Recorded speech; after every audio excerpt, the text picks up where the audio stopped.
はようございます。おはよう日本語です。おととい、久しぶりに会った友人からすごく前向きなエネルギーをもらいました。初めて彼女と出会ったのは2年半ぐらい前です。以来、数ヶ月に一度顔を合わせることがあります。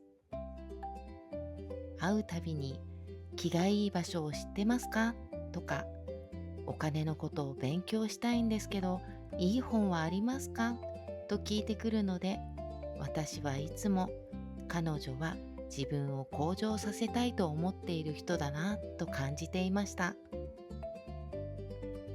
おとといは会った瞬間、すごく明るい雰囲気が伝わってきました。話を聞くと、彼女は来月から韓国の大学に留学するそうです。表情もすっきりしていて、希望にあふれた顔をしていました。30代半ばで海外へ留学することを決めた彼女の決断力は素晴らしいです。何歳からでも大丈夫と大きな勇気をもらって、私までとても幸せな気分になりました。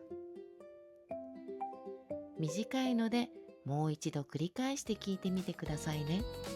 また明日。バイバーイ。